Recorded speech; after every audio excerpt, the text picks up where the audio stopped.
Okay, let's start with our 2-octave G scale. Tall violins. Check your bow holds. Remember the work we did last week for the curved pinky. And remember how you have to rotate and correct it, because playing the violin ruins your bow hold. But the good thing is ultimately that gives you a very flexible bow hold, which you will appreciate when you are more advanced. It's the beginning. So fly to E. Feel the weight in your elbow. Just pretend you're sleeping. And your arm is so heavy, it almost pulls your bow. And then float to the G string. Bring your elbow with you. So it's slightly below your hand, but it's not droopy, and it's not up like you're trying to fly. Ready? G scale from the frog.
You have to shift. Ready? Again.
If you don't do the shift, you don't have enough fingers to play the scale, right? So you have to think when you play. Even in group class, you have to pay attention and think. Your fingers don't have brains. They have to use yours. Ready?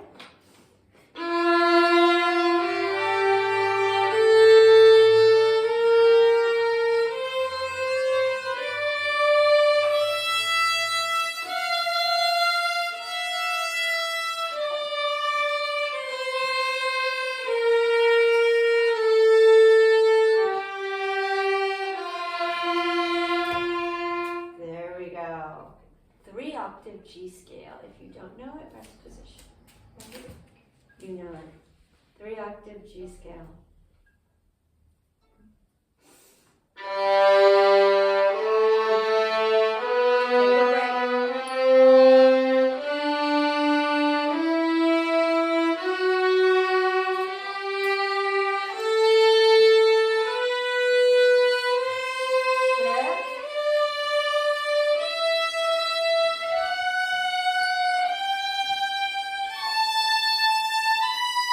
Again.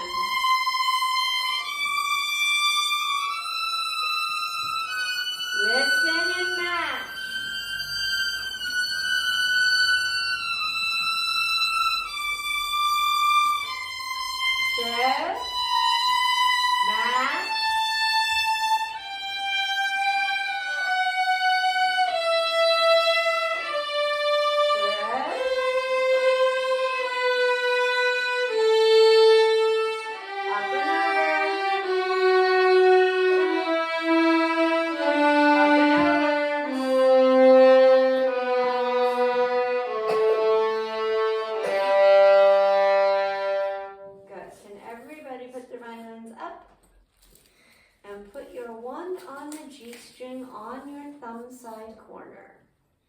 So as tall as you can, and just using the very edge of your finger, and you were not playing though. We're just doing the left hand. Yes, so freeze after I help you. Oops. Freeze. Good, just tuck it a little more under the knuckle so it's more of a wall and less of a teepee.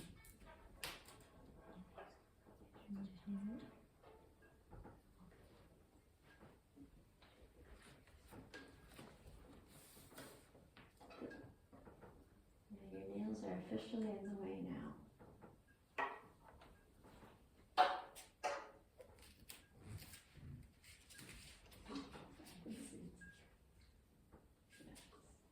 Okay, now hop to the D string. Keep the same finger shape.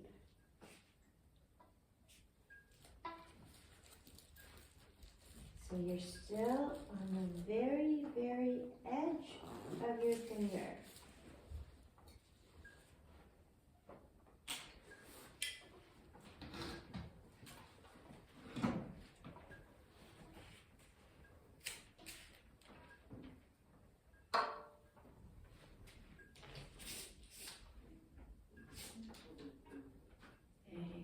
So when it's laying down like that, your possibilities are too numerous as to where you might actually be getting the pitch. You want to get as close to a pinpoint as you can. Now hop to the A string and keep the same shape. So now you're going to notice that there's some space between your hand and the neck of the violin. Yeah, so we don't want to be grabbing with that lower knuckle.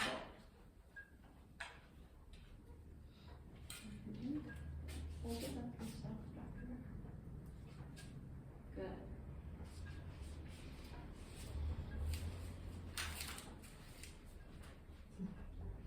Still keep your violin tall and your thumb straight.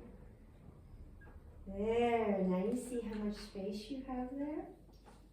So the bear can look at you from outside of his cage, from inside the cage. Good. Tuck it under just a little more. Your nail's kind of in your way too. Stand up, please. And then hop to the E string and keep the same shape. That's the most challenging. Because the hand always wants to fall over when we get to the E string. But we want to keep the same shape and be on the thumb side corner. Good. Good. Now, shift. Take your hand to third position as though you're playing the scale. On the E string? On the E string though. And keep the same hand shape.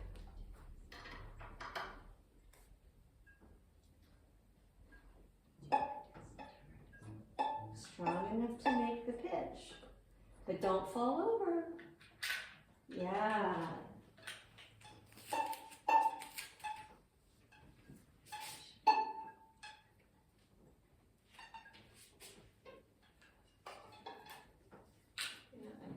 Well, no, it's between the nails. Yeah, okay. Yeah, you just have to. Good, Surya. Good, Edge. Just remember to keep your thumb straight. Good. Now, if you know the 3-octave scale, shift to 5th position. If you don't, you can go to rest position. And keep the same hand shape.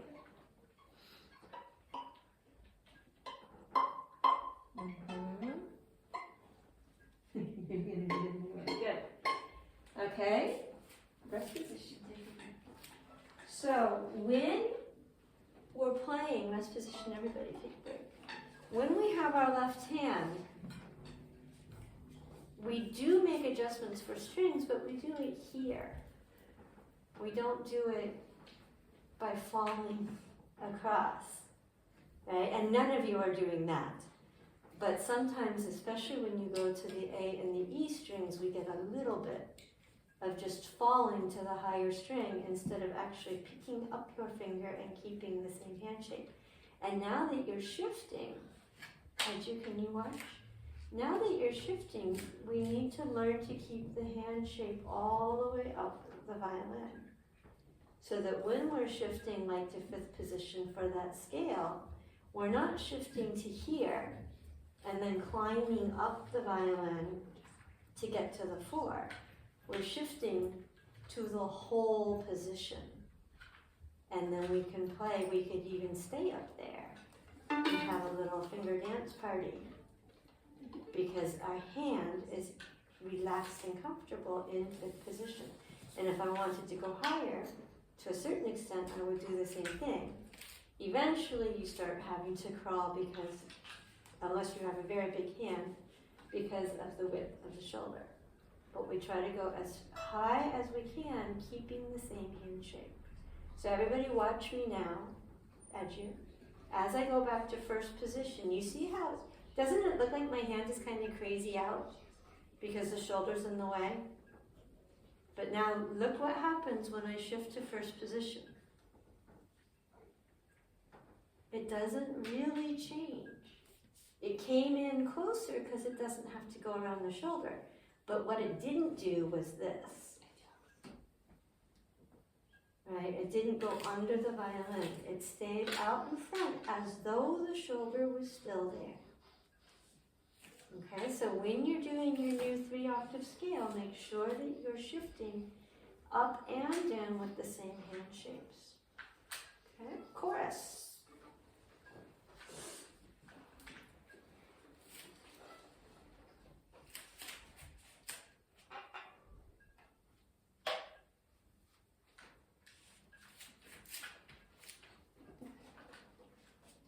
Check your beautiful pinkies.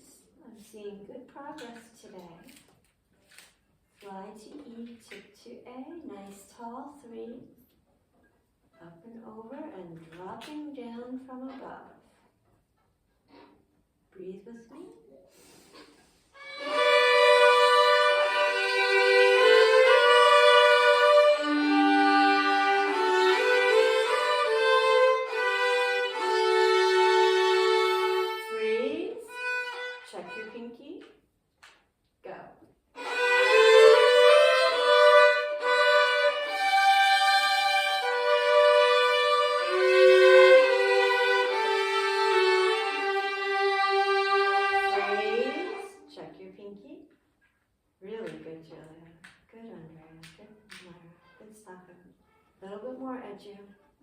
Good, Surya.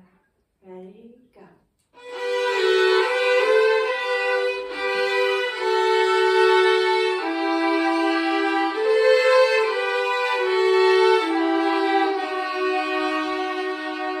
Stop, check your pinky.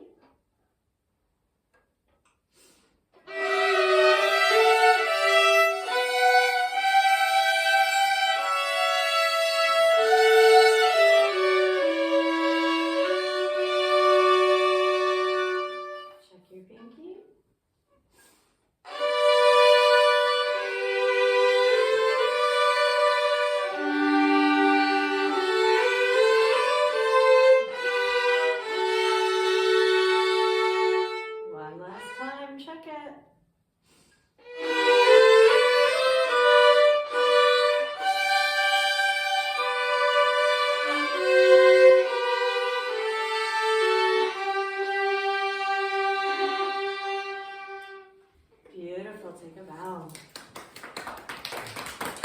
So that would be an example of mindful practice, right? Not just playing the song, but playing the song and making sure that you're doing your technique all the way through the song.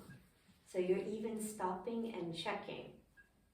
Because if you don't, you'll just forget about it after 10 seconds, right? If you don't stop and check and think and and really give yourself a way to stay focused on it, you won't.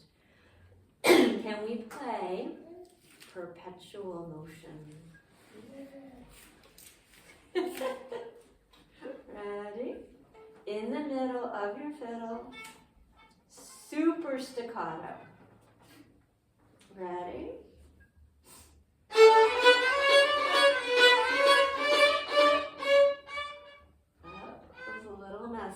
Ready? Watch me. And then watch your own fingers. Once you know what we're doing, go back to your own violin.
Precision for what? What were we being mindful about? Staccato. As to have a real staccato, you have to hear the beginning and the end of the stroke. That's not staccato. And if you play fast all the time, do you need to put your bow on the floor? Okay, thank you. When you play fast all the time,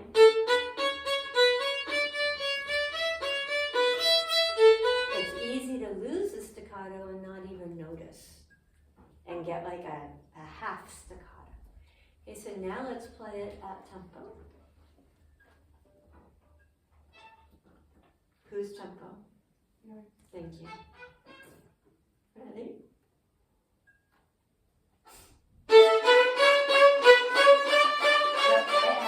Just a staccato. I already hear it getting long.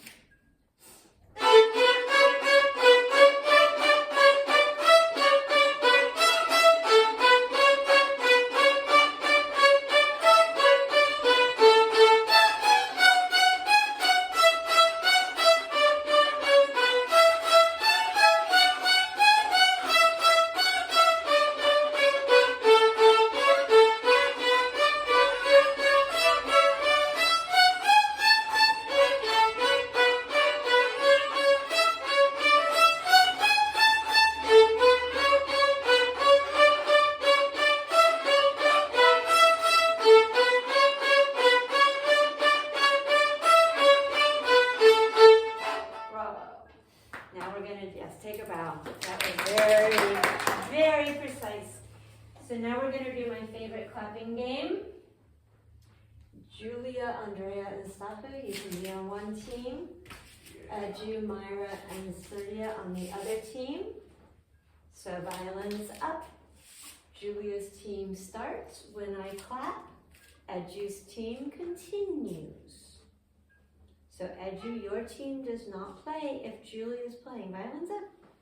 And then Julia, when I clap, your team stops playing. Right? Edju, violin up. So finger along so that you know where to be. Ready? Safi, you're in Julia's. Bum, bum, bum, bum, bum, bum, bum, bum. Ready? Let's play.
Okay, now you're all back on the same team. When I clap, you stop playing out loud and you keep playing in your head. So then when I clap you back in, we see if you're all on the same note. Do you understand, or do you need a demonstration? Do you understand, Julia? Do you understand, Edu? No? Okay. Myra, can you clap for me?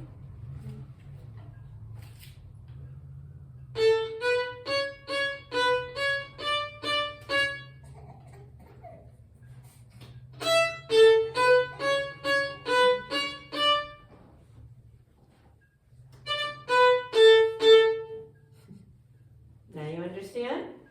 So you can play in the air. You can do the fingers.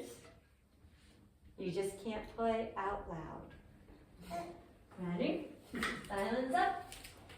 This is called audiation, and it's super, super important for being a musician. It's singing in your head.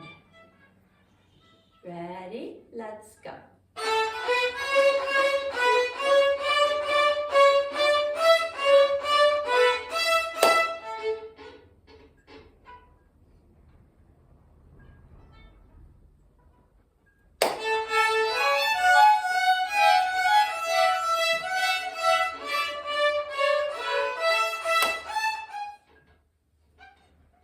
Ho, ho, ho, ho, ho.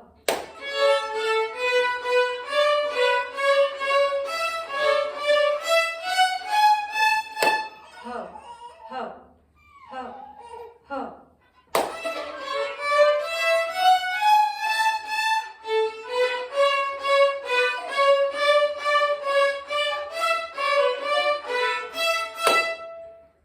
Ho, ho, ho. Wow! Wow. Okay, so please review Long, Long Ago from book 2, if it's been a while, because we're going to do the game next week with Long, Long Ago.